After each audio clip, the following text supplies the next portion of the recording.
Missed an episode of your favorite podcast? Choose from over a decade of content in our archives, not just the latest episode. All free at GCNlive.com. This is your call to action. Get prepared, America. Economy, survival, energy, disasters. This is USAPrepares.com. Informative radio, educational radio. Interact now by emailing instructor@USAPrepares.com or text at 434-390-7953. Class, please take your seats. Now, your instructor, Vincent Finelli. I was just chatting with Jason. We're having a good old time talking about the lack of customer service. Everyone all set, cocked, locked? Here we go. Your dial's set correctly to USA Prepares. Thank you for being with us in class today. And when I say class, I mean class. Because we teach 2 hours a day, 5 days a week, right here on Genesis Communications Network and rebroadcast around the world on other outlets, including RBN and the Ron Gibson channel on YouTube. Ron Gibson, Gabson. Thank you, Ron. Jason's engineering the broadcast in Minnesota. I'm Vincent Finelli. Dr. Richard Allen Miller's with us. Welcome, Rick. Good morning, Vincent. And no, I'm not awake. You know, Rick, I need to tell the class right up front. I said when we do Doublespeak, we will let you know. And we were going to do Doublespeak today, and this is not a class on Doublespeak. This is not let me say it a different way. This is not a class on Doublespeak. We will, what do you think, Rick? We're going to do Triplespeak today. So what, next week is our class on Doublespeak? Is that I have no idea. Yes, well, yes, no, yes. I'm of two minds of this. I've flipped the coin. Let's see what happens next. All right, class. I wanted to start this whole thing off. I posted something that I did not give you that we need to do. And this is called the economic collapse. 50 numbers from 2019 that are almost too crazy to believe. And I gave you the predictions for 2020, but the ones for 2019, I'll send you the link, Vincent. According to the Gallup polls that were just released, Barack Obama and Donald Trump came in tied for the most admired man in America this year. They both got 18% in the survey, and no other man had more than 2%. Can you believe that? Well, I can believe the Donald Trump part, but I can't believe the Barry... Barack Obama came in even. They came in exactly the same. Number two, at 10%, Michelle Obama topped the list of the Gallup poll for the most admired woman in America this year. Can you believe that? What, that she's a woman? No, or that she's admired? That 10%, that's even more. It goes downhill from there. The global stocks have increased the value of $25 trillion over the past 10 years. $25 trillion. That's the global stocks. In America, 84% of all stocks are owned by the wealthiest 10% of all America. Well, Rick, that's really good news. That is really good news, because if you look at the flip side of that coin, when the market crashes, they will lose the most. You think that the market's going to crash, or that it's a fake thing to begin with? All right, because to answer the question, it crashed a long time ago. Yeah, well, to answer the question the way you have in the past, the answer is yes to both. Yes, the market is manipulated. Correct. In other words, it won't affect anything because the whole thing's fake to begin with. Right. The thing that bothers me the most was that I remember a time when Fox News and CNN were the alternative media, and that you went to that alternative media over CBS after Dan Rather retired. When Dan Rather retired, you started going to alternative media of CNN and Fox News. Today, CNN and Fox News are at loggerheads with each other because who's got the correct news reporting? CNN or Fox News? Neither, actually, are both fake news. And, the whole world has changed since Google. Google is the problem, that artificial intelligent computer. It is biasing everything. And I'm seeing it on every level. There's nothing I can do about it. Even trying to read through on what's real, like the fires in Australia right now. You wanted to talk doublespeak. There's way more serious things going on that need to be pointed out. How does one disseminate what's going on anymore? Well, wait, Rick, the reason I wanted to do doublespeak, class, we are not doing doublespeak today. Okay, it might be next week. I'll let you know. I'll tell you ahead of time, and I'll tell you. I have enough trouble just talking. Well, okay, well, hang on just a second. It's crazy. The reason I wanted to do doublespeak for the third time is to absolutely prove to people that they are not paying attention to what's happening. We're in the room with them. They are listening to the broadcast, and yet they do not fully pay attention. They don't understand. Maybe we are considered, background noise or something like that, like all other radio is. And I wanted to prove it. That's why I wanted to do doublespeak. Not to waste time, to absolutely cement in people's mind that just because they hear something on the radio does not mean it's true. Now, the difference is we're telling people it's not true.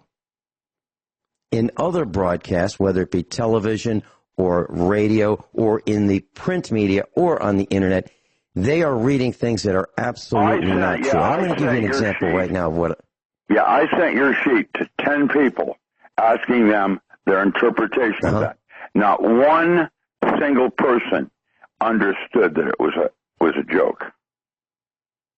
Not one single person I sent my thing to, when they looked at it, came to the first conclusion. They later got it, but at first looked at it and said, this guy is misusing sentences.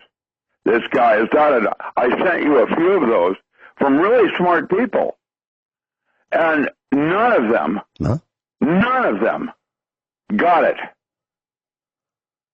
I asked for help. Well, that's here, the kind of help I got. Let me share. Okay, let me. Yeah, I'm trying to get to. Yeah. All right.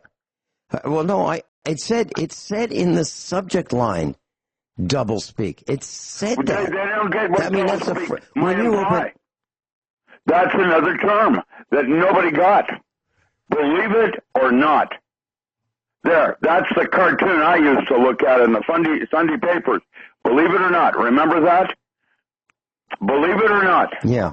Yeah, well, you forgot about that one, didn't you? Well, I didn't. And the problem I'm having is nobody is getting anything that anybody has to say, including me. I'm not getting it. Mm-hmm.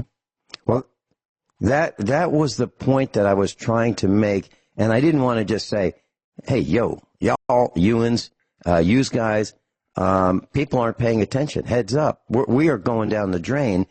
And I didn't want to just say it that way because why would anybody even listen to that? But I wanted to prove it. How we have been so conditioned and our educational systems are such that millennials and Gen X's are in a totally different universe with vocabulary. And there's no way out of it. It's like a wet paper bag. And literally, in my humble opinion, we're doomed. It's worse than nuclear energy. It's worse than anything. And the educational system is in such disarray. And the only true natural resource that we have, our children, are lost. And I don't I don't have an answer.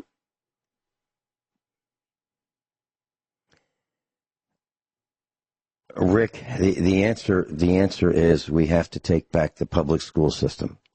It's impossible. We have to do I've tried. more than that. It's homeschooling is what? No, that's just.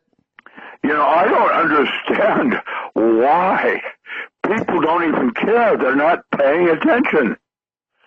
It's in inches, not miles. Correct. An inch here, a millimeter there. And people don't even know the difference between an inch and a millimeter. Well, that's true as well. That's true as well. And that's why when Gwyneth Isaacs speaks to us and she talks about kilometers, what I used to do is I would say, okay, let me convert that for you, okay? And I would convert that to miles or feet or, things like that we recognize. I don't do that anymore because I want people to say, well, how far is that? So many clicks. A meter. She just said a meter. What is a meter? Click, click, click. So, Rick, let me just explain what that document that you sent around, that I sent you. I sent you an email. And here's what the first line of the document said. Now, this was my, we won't call this a script, but we'll call this talking points of the Doublespeak presentation that Rick and I were going to do. And let me set up how we were going to do it. I really didn't want to do this, but since you mentioned, I think it's incumbent upon me to do this. So the way this was going to work is I was going to prepare half, and Rick was going to prepare his half. And we would deliver our halves, one after the other, after the other, after the other, after the other, without being synchronized, without talking about the same topic. Okay, so the first line that I sent Rick of this Doublespeak, my half, said, this is the whole first line, quote, Vincent Finelli, Doublespeak terminology and broadcast introduction, end quote. That's what it said. Okay, and I even used incomplete sentences, and the punctuation on them made it, and the delivery made it seem like they were complete sentences. Instead of dangling no one got it with mixed metaphors. Right. And then I came in and said, the Ottoman Empire and the Audubon Society is actually a simile, not an onomatopoeia. And people, how many people understand? I said that last week, and somebody thought I was on drugs. Oh, he's giggling.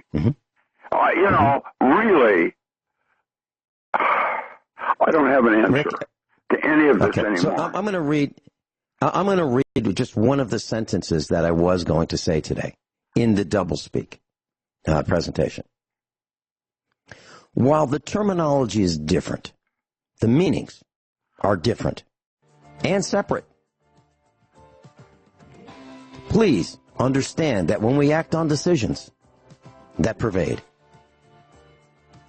that's Doublespeak. USA Prepare Style. Now, this is not a Doublespeak class, but we are talking about what we were going to do. Seriously. And I've got some serious things that I want to bring to your attention, and so does Rick.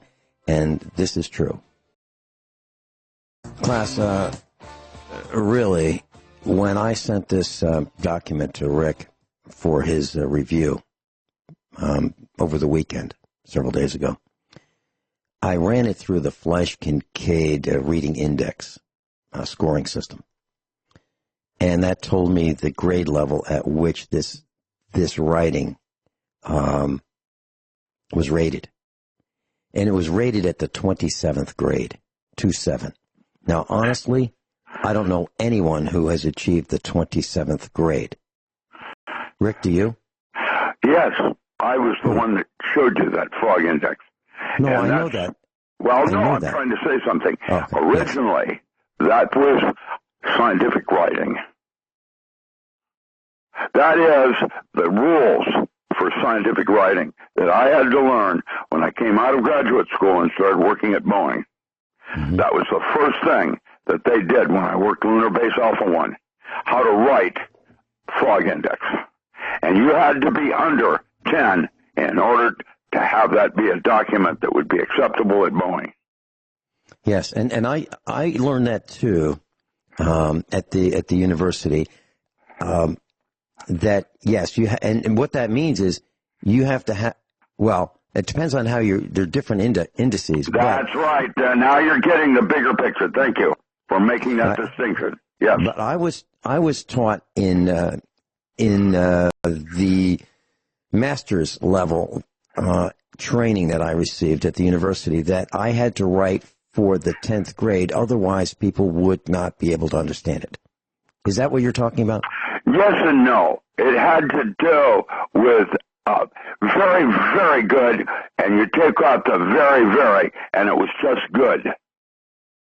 You didn't use very, comma, very good.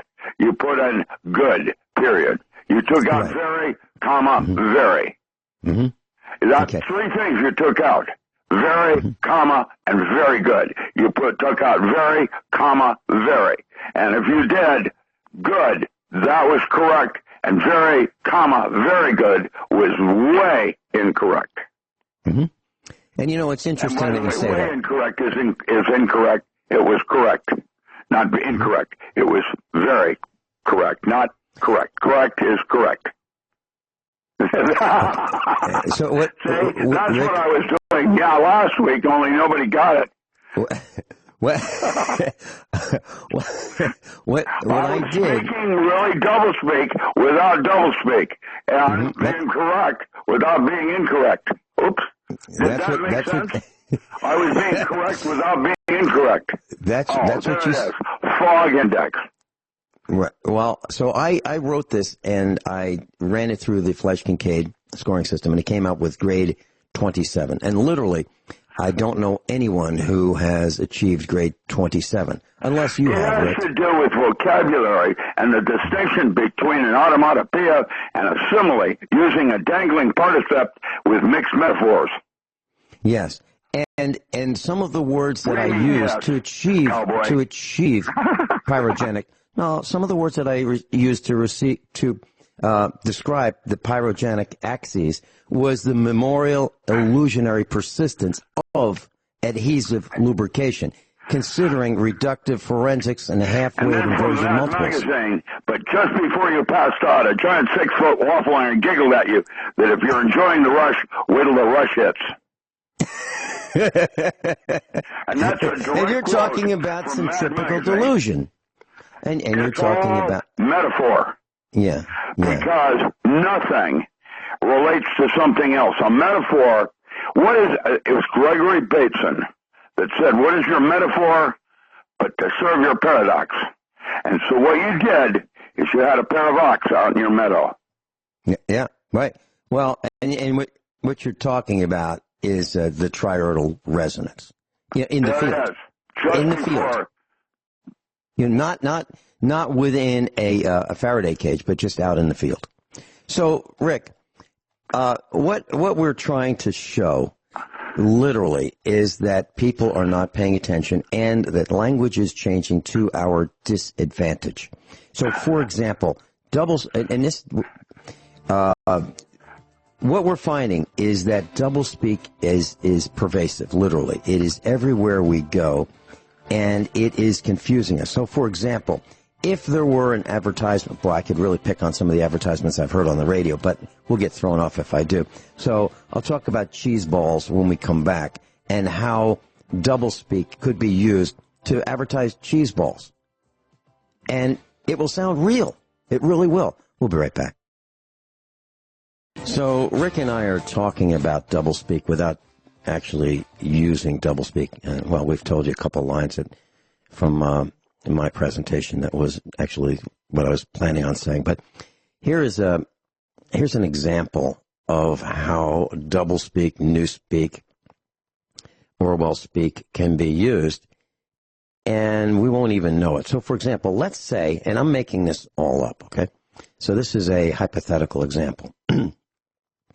Let's say there's an ad for cheese balls, you know, those those corn puff things that are painted orange, right? So the ad can say, our cheese balls use patented technology. Of course it uses patented technology. If you look at the electric motor that drives the conveyor belt in the production line of the cheese ball manufacturing factory, that motor contains bearings. And those bearings may have a sintered bronze design that was patented in 1912. So they can say our cheese balls use patented technology. Of course, if I cross the street in Springfield, Missouri, if I were crazy enough to try something like that, I would be using patented technology, because the spray gun nozzle on the truck that sprays the lines, yellow and white, in Springfield, Missouri, on the road, uses that spray nozzle has been patented in order to spray with paint. That logic, which is more dangerous, NSA or FDA? Yes. There it is. The doublespeak. Yes. Yeah, it means both. There it is. We're in deep trouble. And nobody gets it from just a literal literacy point of view.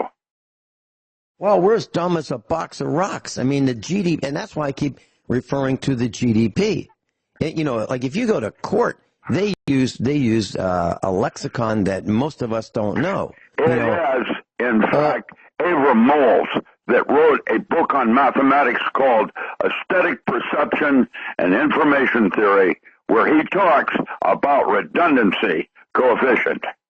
Now, that means how many times do you use a dangling participle in terms of a mixed metaphor? One of the things... Languages. Did you know that dolphin and whale have less redundancy in their songs that they sing than Hebrew? And Hebrew used to be an oral tradition, which is what the whales are doing, singing their song, which is medicine. Now, who is smarter, cetacean or human beings? And you look at a dolphin blowing a sonar bubble, a little tiny thing called sonoluminescence, and right now at MIT, that is the foundation of cold fusion, and that's the dolphin's art form. We have lost our way. Boo-hoo-hoo. Well, it's our fault. It's our fault because and I mentioned the public training camp, and I think a lot of what has happened has the origins in the public training camp. I'm talking about the public school system, where we have dumbed down the education to the point where the students don't know how to do anything. Child left behind. And I've redefined that back in 1991 as no child has a chance. Yeah, that's right. And just because, seriously, just because we read it or hear it spoken by a reader, a teleprompter reader, known as a newscaster, doesn't mean it's true. Well, how about this one in medicine? When, there's something wrong with this individual being conforming with society, they put him on meds. Now, what is the difference between a med and a drug? I guess that would be government approval. What's that mean? Consensus? Say, I've got a problem here, and really, sugar in the state of Oregon, 1 in 4 people in Oregon are obese. We're not talking about fat. We're talking about being obese. And one of the articles that I sent to you that I'd like to, discuss later is on, the concept of health does not come from medicine. The concept of health comes from eating correctly. And one size does not fit all. Everybody is different in the way they metabolize. And that's one of the reasons why Gurdjieff said, eat your environment. Now, how many people will get the full implication of what I just said? Well, what that really means is if you live in an area that grows certain things that are edible, you ought to eat those. Like on the coast, you eat fish, and in the Midwest, you eat grains. Right. Right. Why? Habitat, environment, blending in, merging, and being part of the subset. What does that mean? And we know, Rick, we know for a fact here at USA Prepares that you should eat local. If you're going to eat honey, which you should probably do, most people should eat honey. You should eat local honey, not honey well, that's raised because in of the China. allergens in it, and you see, that's the only difference between honey that's local is the allergens. And what that does is that's again a point of eating local or habitat, because it contains the local allergens. And that has to do with histamine release. My daughter has to carry an EPEN around. She's afraid of anaphylactic shock. She shouldn't be afraid of anaphylactic shock because allergies are controlled by the parasympathetic nervous system and the release of histamines. And you can change that just like you change any habit. When I was younger, back in the 1950s and the 1960s, there was a medical procedure for people who had allergies, and it was very simple. So if you're allergic to chocolate, the doctor would prepare, the allergist would prepare a serum of things that you're allergic to. Let's say they did a time test, and they would poke your skin and just kind of abrade the surface of your skin. And they would put a little bit of chocolate, a little bit of mustard, a little bit of cat dander, a little bit of dog dander, a little bit of dust, and they would mark them 1, 2, 3, 4, 5, like up to 20. And they would write with a pen, a ballpoint pen on your skin. And then the ones that would raise up, show a reaction, they say, ooh, number 7, that's mustard. Looks like the patient is allergic to mustard. Ooh, chocolate, allergic to cat dander. And so then what they would do is provide a mixture of those, I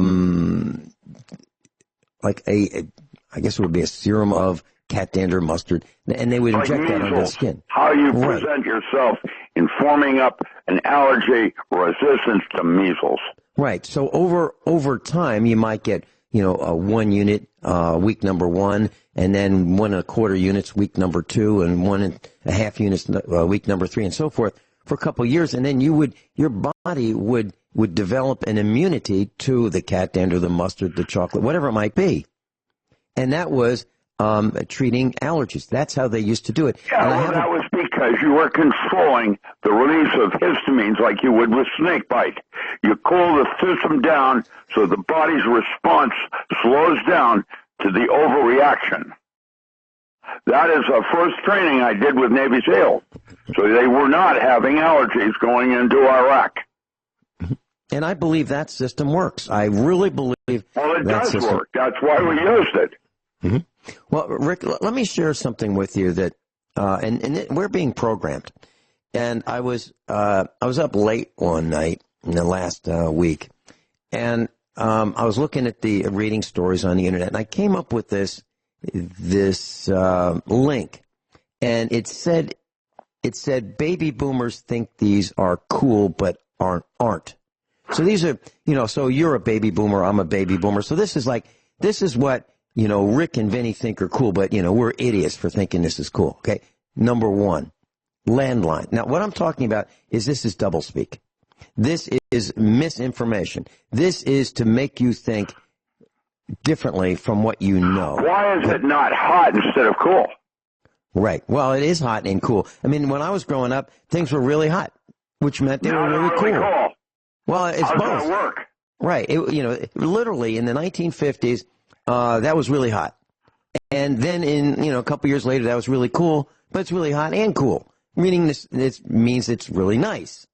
And wouldn't you like to have one like that as well? That's what really hot and really cool meant. And now it means, I don't know, now it's applied to women, right? Flipping a coin to decide. All right. So It says here, baby boomers think these are cool but aren't. Landlines. And then, quote, I'm going to read this quote. So this is from the internet. This is to confuse you and make you think you're stupid. Okay, landlines. Oh, I'm sorry, quote, landlines. You know, those phones with jacks that were plugged into the wall. Yeah, you can get landlines basically for free at this point, but what's the point? Just get a cell phone and stick with it. We promise you'll be fine without them, end quote. Well, first of all, there's a lot of mistruth in what that moron that wrote that said. Landlines are not basically free. I'm telling you, they're not basically free because we have one. And just get a cell phone and stick with it? Okay, so you can give yourself breast cancer, brain cancer. You all know that you're hearing more stories about brain cancer. Brain cancer used to be rare as hen's teeth. Now it's getting common. Oh, she just had her left one removed because, well, she had breast cancer. You want to know something else, Vincent? There is no such thing as brain cancer. It's called tumors. And there's a difference between cancer and a tumor. And actually, the brain doesn't get cancer. It has tumors. Newsflash.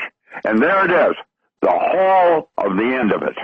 So why do they call it brain cancer? These tumors spread and kill you. Diagnosed. Okay. Then this moron who wrote this says, quote, cursive.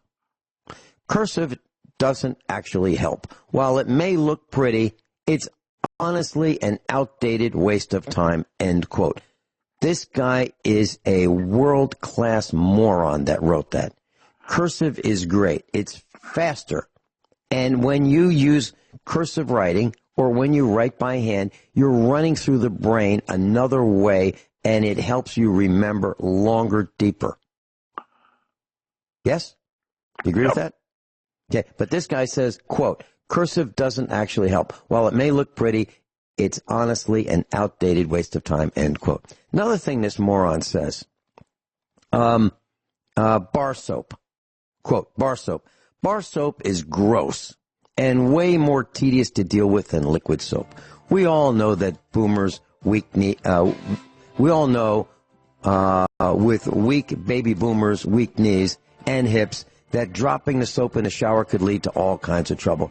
Maybe invest in a waterproof life alert if you insist on keeping bar soap, end quote. Really? This guy is a world-class jerk that writes this. And this is designed to make you think, oh, geez, I buy bar soap. And patented technology can help make your online search results look their best. Call 800-831-0771 to learn more. 800-831-0771. That's 800-831-0771. Dan Perkins here for your Songs and Stories for Soldiers, Veterans Tip of the Day. Are you one of the 50,000 disabled vets who have student loan debt? The President has issued an order not only to forgive that debt, but wants to make it easier and quicker to get it done. So here's your Veterans Tip of the Day. If you're disabled and you went to college, first of all, you are my hero. You may be eligible to have your loans be forgiven. Contact your local VA center or go to va.gov for more information on how to get these loans paid in full. Paying off your loans is just another way to say thank you for your service. This is Dan Perkins with your Veterans Tip of the Day.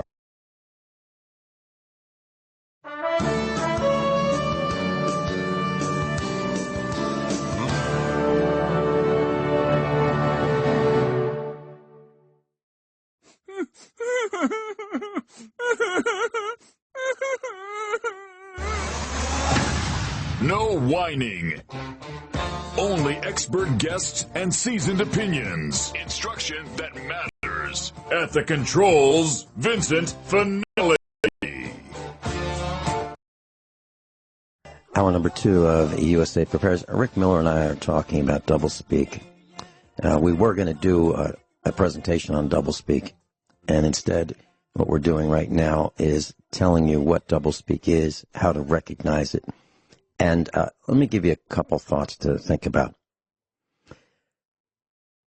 If you ever have been to a factory outlet, like for blue jeans or shirts, or some clothing factory outlet, you've probably seen the section where they have very low-priced items, lower than the normal lower prices at the factory outlet. And if you look at the tags, you'll see that they might have a stamp on them that says irregular. Or you might see a strip, an adhesive kind of a strip that says irregular with an arrow pointing to the defect. Now, the reason that they have been determined to be irregular, meaning substandard, that there's something wrong with them. Either the seam is wrong, the stitching's wrong, there's a hole in the fabric that's been sewn up, something like that. It's not first quality merchandise, not first quality clothing. The reason that there is that tag on there is someone inspected it. Someone looked at it, looked at the work of the people who put the garment together and found there was something wrong with it. So it's been through quality control, and a defect has been noticed and documented and shown on the garment so that the buyer can realize that if they're buying Lee jeans or Wrangler jeans or whatever brand, that these are substandard. So buying it, you know that it's not the normal quality. Okay. Well, and it'll say something like inspected by number 19 or inspected by Jose, Mary, or inspected by J period D period. You know, some indicator of who inspected it. All right. Well, let's talk about the education and the link to quality control. Whose responsibility is it to make sure that your child is educated properly? It's your responsibility. So you need to show up at the school system. You need to make sure that your child is not wasting his time or her time, and that they're learning the right things and learning things that you think that you're paying for. Right. But you don't have time to do that, right? Why not? You have time to go watch your children in the school plays. You have time to go watch them chase a ball around a ball field. Why don't you have time to watch them in history class, science class, math class? Why? Because we don't do that. We leave quality control up to others who we hardly even know, if we know them at all. So if your child gets a poor education, it's your fault. Any comments, Rick?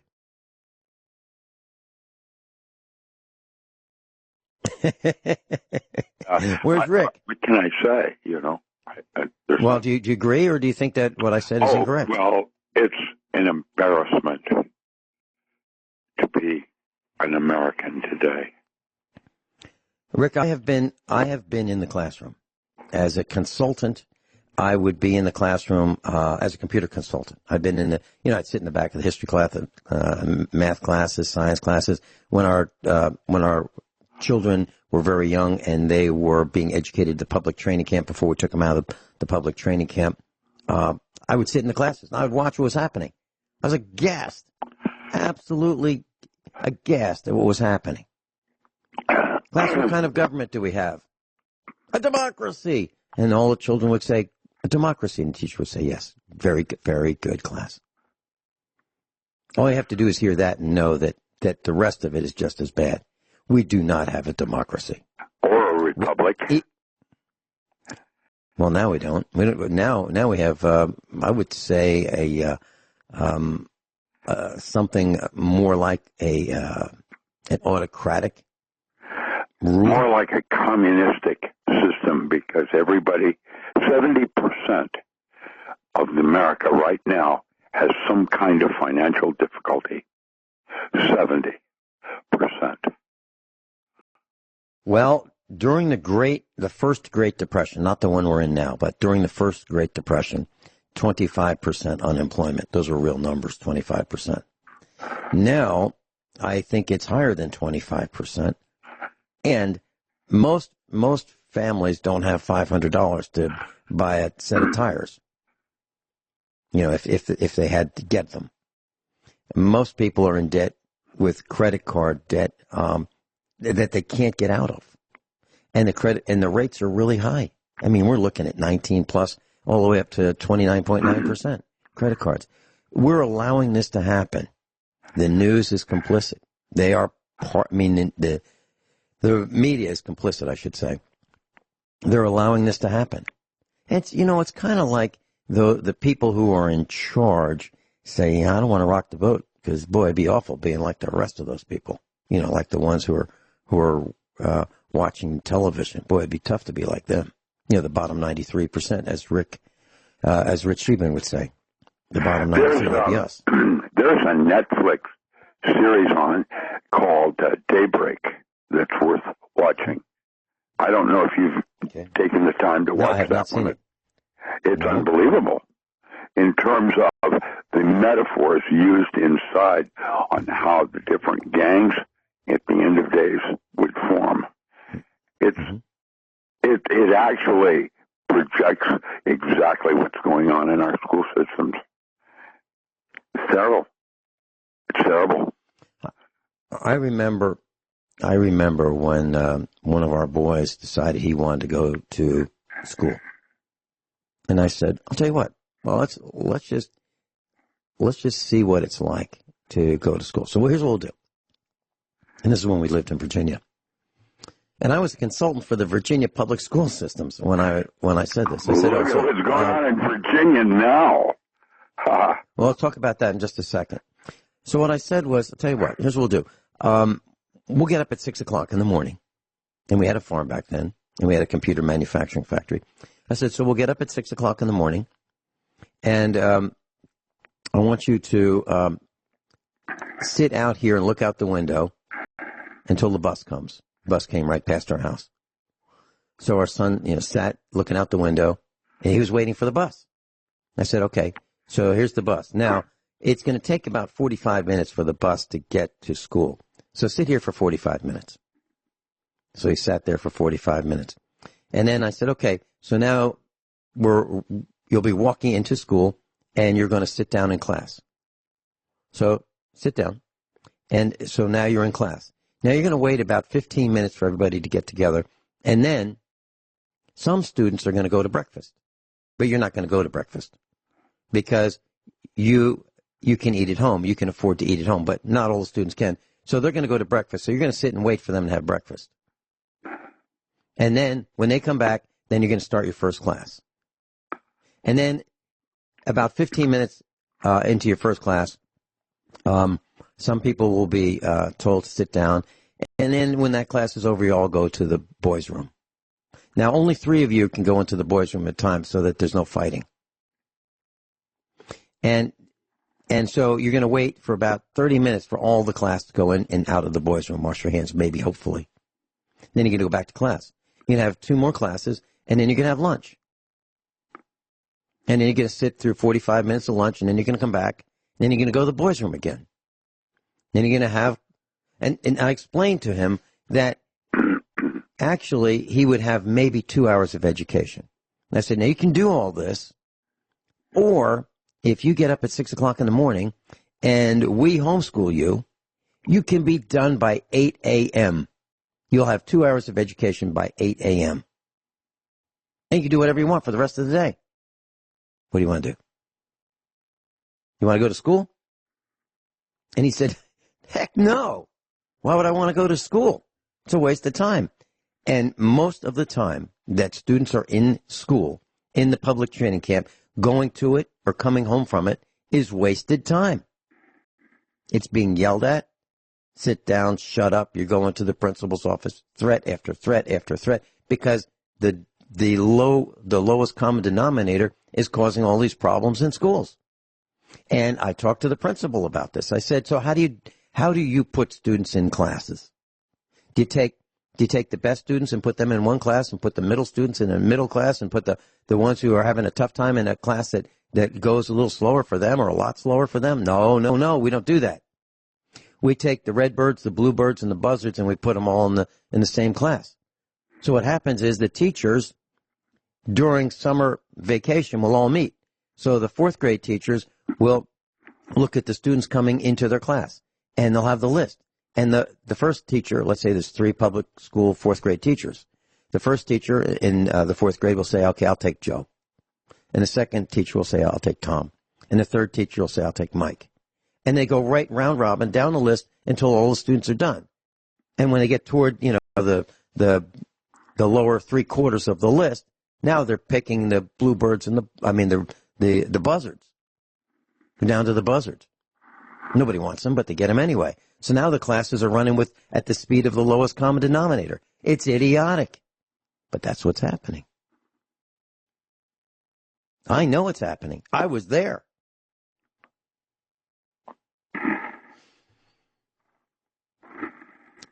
One of the things that the baby boomers are accused of not being cool about is encyclopedias. Quote, encyclopedias. No baby boomer's home is complete without a set of encyclopedias that they probably got from door-to-door salespeople. Ultimately, encyclopedias have become obsolete with the rise of Google, and having them in your home makes it look dated and just takes up space, end quote. I can't wait to buy more sets of encyclopedia. I think they're great. I just love to sit down with volume A and flip the pages and read, go to volume B, C. I think that's really neat. We probably have, 7 sets here. They're all different. How much do they cost? $20. $20. I didn't buy them from the door-to-door salesperson. I bought them from someone who couldn't wait to get rid of them. Someone who thought that the baby boomers are stupid having encyclopedia. Google? When the internet goes down, you've got nothing. Nothing. And I think that's where we're headed. Rick? I don't know. I don't know. Books, for me, are precious. Something I can hold in my hand when there's no power. I built a bookcase when we first got here to the farmhouse. Before, it's in the living room, if you will. And the walls aren't even finished being spackled, but the bookcase is in. It's a built-in bookcase. Mrs. Finelli and I made it. It's 8 feet high, 16 feet wide. It has really heavy shelving in it, reinforced, and it is full, top to bottom, left to right. And that's one. In another part of the house, we have an 8x8. So I just took a quick count of encyclopedia in the kitchen and the living room. 18 sets. And what do I pay for? I wanted to say that I have a new edition of the ESP book out. They're numbered. The first 400 will be numbered and autographed, and that some people, like the Shimazus and others, have ordered these, and I'm recommending that you take a look at this new edition of mine because it fits with Power Tools and my newest edition of the Non-Local Mind, which will be coming out next month. And the reason I need the sales is so I can afford to come out with my new book. I have bills to pay, and there's the book sales have been dropped off terribly in my universe. I don't know what else to say. I sent you How do we get them, Rick? Copy, Vincent. How do we get that book? Just go to my site. I will be having them on Amazon shortly because Amazon Prime used to carry the ESP book, and when Nick Begich gave me the book back to reprint it with Oak Publishing with a new cover, and the guts inside changed a little bit to make it more to conform with the series. I haven't got it on Amazon yet. It's still with just my website, richardallenmiller.com. And you can find it on Facebook that will lead you to my website as well. Okay, class, richardallenmiller.com. Richard, A-L-A-N, Miller, M-I-L-L-E-R.com. And the first 400 are numbered, and, yeah. I was going to take this call, Mark in New Jersey, and he just dropped off, so I don't know what that's all about. Mark, if you want to call back, you're certainly welcome to call back. Okay, so, Rick, you wanted to talk about things like the fires in Australia? Well, the fire in Australia is terrible. But what's going on there is Australia is America on steroids. And what happens in Australia, you can count on happening in America. And right now in America, we have a problem in Virginia, a serious problem. And I am calling on all militias to wake up and see what's going on, because they're going to test us on arms and the right to bear arms. Okay, I looked up sanctuary counties in the Commonwealth of Virginia, also known as the state of Virginia. And I used to live there. Our family was from Virginia. And here's what happened.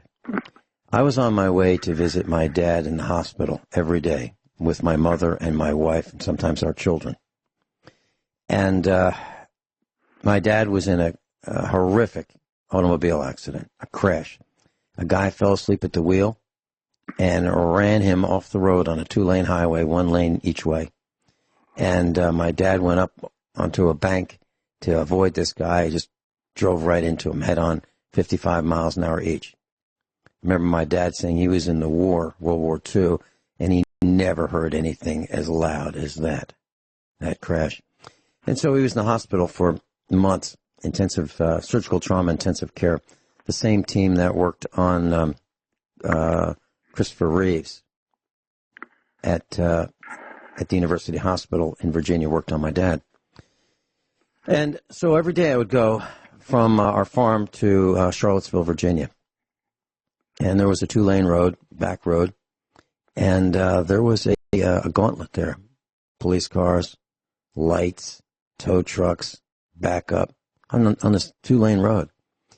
And when it was my turn to approach, the state trooper said, "License and registration." I said, "Why?" And he wanted to pull me out of the car and pummel me right then and there. And I guess he kept his temper and decided that maybe he shouldn't pull me out since there were so many witnesses. And I realized right then and there that I was in the wrong location, Virginia. And so Mrs. Finelli and I decided to get out of Dodge and move. And we looked all over for a safer place. And that happened to be Missouri. And so when we come back, Rick and I will tell you about what's happening in the Commonwealth of Virginia. It's frightening and it's terrifying. They want to take your guns in Virginia. This might be where the revolution starts. Talking about something very serious, class. And this is Battleground, Virginia. And we're talking about the assault on the Second Amendment, the right to bear arms. Rick, do you want to lead the discussion as to your concerns? Hey, Rick, you there? Yes. I'm sorry. I'm cooking breakfast. All right. Do you want to lead the discussion about No, go ahead. What's happening? Just go right ahead. I'll follow your lead, sir. Okay. So here's a quote. AmericanMilitaryNews.com. This is not me saying this. Of the new gun legislation proposed, one lawmaker has proposed a ban on many popular semi-automatic firearms. This ban would include those semi-automatics with fixed magazines greater than 10 rounds, as well as semi-automatic firearms with other features deemed to make them assault firearms. The ban also sets the magazine capacity limits for rifles, pistols, and shotguns, as well as a weight limit on pistols.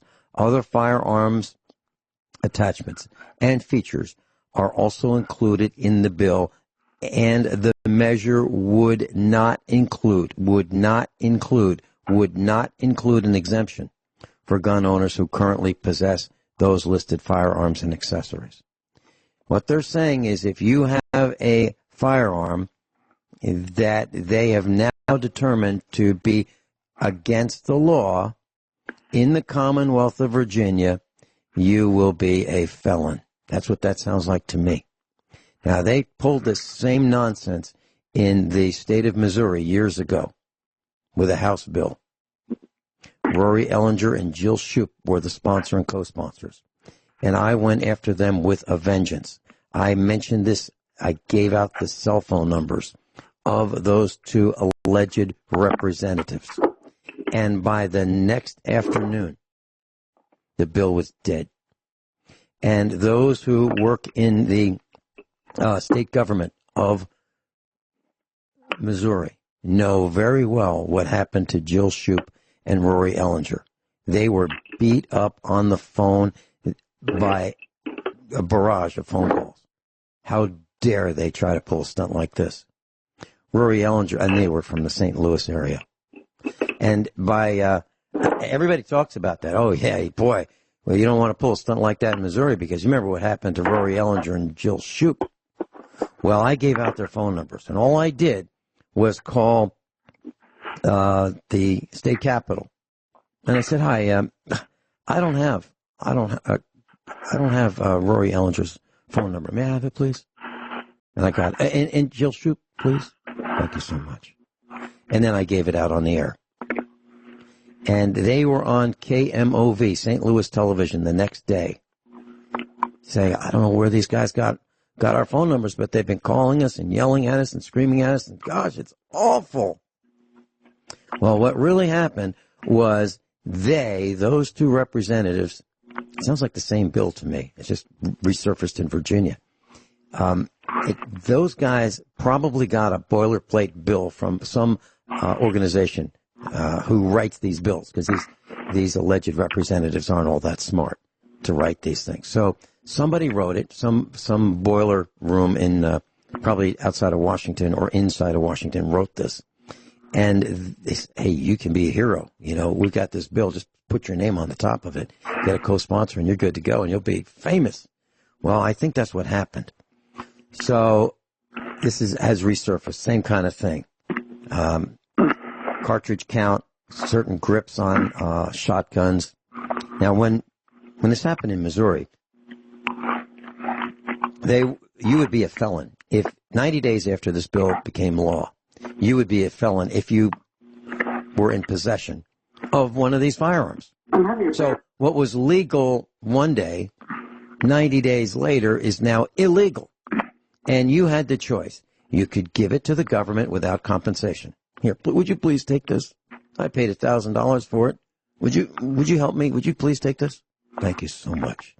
Or you could get it out of the state. Or you could destroy it. Pick one. Or you'd be a felon, liable for time in the Crossbar Hotel. 86 of Virginia's 95 counties have declared themselves Second Amendment sanctuaries.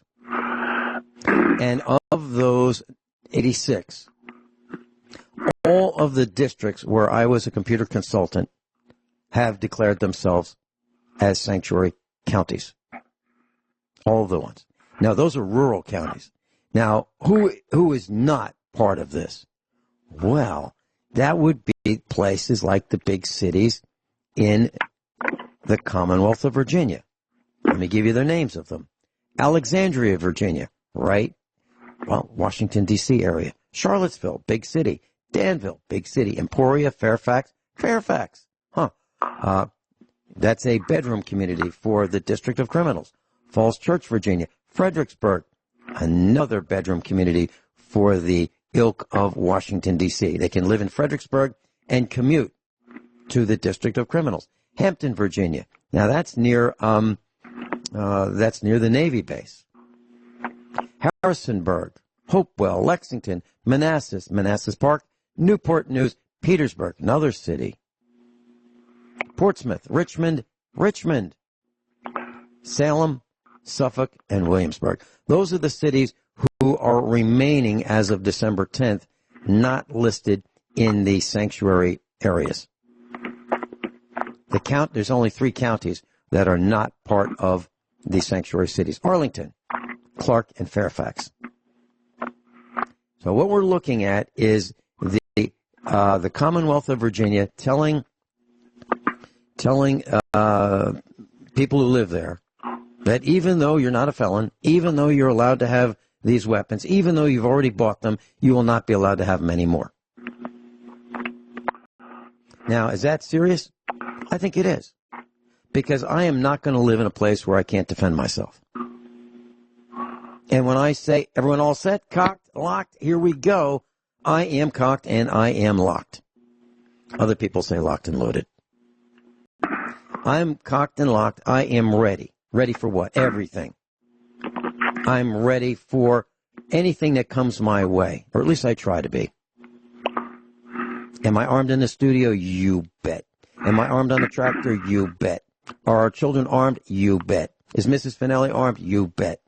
Why? Because it's our duty to protect ourselves. And if this is allowed to happen in Virginia, the states will go down like dominoes.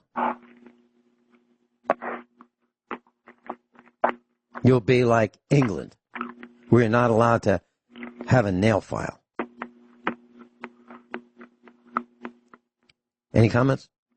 Rick, I have my special weapons in a steel box buried outside in my yard somewhere.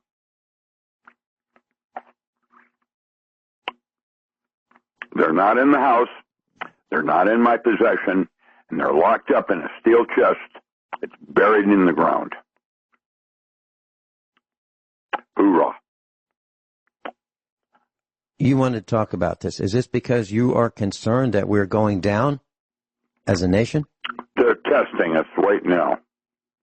Okay. Do you think that this can be the tinderbox for the second American Revolution? Some might call it Civil War. This is why we have militias. To protect ourselves one house at a time.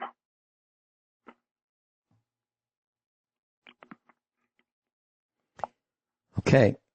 So there are plenty of series that you can watch on television, on Netflix, for example. I have assigned as homework Survivors. It's a BBC 1976-77 release. You need to watch it. Survivors. BBC. Then there's a newer version, Survivors. Same name. And you need to watch both of them. Another one is Jericho. It's on Netflix, Jericho. You need to watch it. You need to watch all of these multiple times. Why? Because this will show you in graphic detail what it's going to be like when your former friends turn on you, when your neighbors don't have what you have to eat, and they come knocking on your door, and they are so hungry they will eviscerate you to get it. It will show you what it's like when people are so hungry that they will tie a guy down, cut off his leg, and barbecue it. I'm not kidding. It will show you what dog-eat-dog is like. Now, there are different premises for these stories. One of them is a nuclear, an orchestrated inside job, nuclear attack on the United States. That would be Jericho. And the fallout from it, how man turns on his fellow man. Neighbors turning on neighbor. Former friends turning on former friends. Or I should say friends turning on friends. Family members disagreeing with each other as what is the right course of action. What do we need to do? And what happens when someone knocks on your door? Is it friend or foe? What happens when the police come and the police tell you what to do? What happens when the police come and they say, or the military shows up and says, listen, we've got an evacuation. We got to get in the truck now. And you go, where are we going? Get in the truck. We're evacuating. And then you find out you're in an internment camp. And it's a special thing for women. Women are really valuable, especially if they're pretty. And if you have a malady, if you've got something that is a disease, well, geez, medication is really valuable and we can't waste it on you. Fuel? Well, there's a use for fuel. The Nazis used it in Germany for a while. They burned people. And then they found it was probably more convenient to just dig trenches. So if you don't think this is serious, I believe you should think again. Or I believe you're mistaken. So you need to watch Jericho, Survivors, the original 76, 77 version, the newer release. Then you need to watch Shades of Blue, That would be the police and their corruption and what they're going to be like. And there are others. There are other series that you should consider watching. I've named them all in the past. Because it will, even Designated Survivor, you know, what happens when the president is killed and Congress is taken out? What's it like with the infighting? What's that going to be like? So you put all this together and you realize we're in a world of hurt. And you should do something like the Finelli family did. Get out of Dodge. Really. Really. You ought to be able to grow your own food, raise your own animals. Become independent. Like Rich Sheben. Like Kyle. Like a whole bunch of us. We're trying to do this. And we're trying to teach you what we've learned. But you don't have to do it. Just be part of the masses. We'll be right back. If you will use a firearm to protect your mother, your father, your wife, your husband, and your children, and you don't have one, what are you waiting for? And do you have ammunition? If not, what are you waiting for? How about a box of shells for that rifle? It'll take you about half of that box of shells to sight in your rifle. It'll take you the other half of the box to just get used to, just the tip of getting used to that rifle. That's a box. Is that enough? What do you think? So here's an all call to George and Kyle. We've done one of these before. I've decided that if George and Kyle, or George or Kyle, want to join me on Friday, we'll talk about what you should consider. I was going to do my tips for 2 hours. If they want to join me, we will teach you what you need to know about getting your first gun. If they can't do it, then I'll just talk about my tips. Rick, I typed in, this is a quote, will the revolution start in Virginia, end quote. That's what you need to type in your search engine class, which should be DuckDuckGo. Revolution. I think there's already something going on. And the last thing I wanted to mention was Australia and what's going on there with those fires like California. There's something else going on here, and it isn't unnatural. The fires are unnatural. How does that work? Why? Global warming? The bears, I don't know about your neighborhood, but I noticed that the squirrels are not hibernating this year. Right. Have you noticed that? I see the squirrels now. Yeah, why are they out there? Why are they running around? Exactly. There's something else going on, and everybody needs to wake up and realize we are in a serious situation with change. Rick, I'm looking out the studio window. I can see some of the fields of the farm. They're not dead brown. This is the winter. I'm looking at green grass. I thought we were going to have a violent, colder than normal winter. Yeah. Where is it? Well, we'll have it. Trust me, it is about to happen. There's going to be a pole shift, and when there is, everything changes. Rick, do you see what I've been describing as neighbor against neighbor, family members not united, not working together, the millennials and, whining like, I don't want to do that. Everything is in disarray. Everything is in disarray. That's what I wanted to talk about today, and we have. Everything is in disarray, and nobody is noticing it, and here we are, the new year. Wakey. So, class, do you have reloading supplies? How many rounds is enough? And I got to tell you, I've heard it so many times here in the corrupt state of Missouri. Yeah, hunting season's going to be in a couple of weeks. I got to get me some shells. I got to get me some shells? They knew 5 years ago that hunting season was going to be every year, and they got to get me some shells. They know that they cost more every year, or on average they cost more. And how many is a box of shells? Well, typically, if you've got a 30-30 or a 30-06 or a 308, it's 20 shells. You know, there was a shootout, an attempted bank robbery in the county where I lived in Virginia. The cops against the robbers. They shot over 1,000 rounds, and nobody was hit. Nobody was hit. So the guy who was my instructor decided the cops had no idea what they were doing.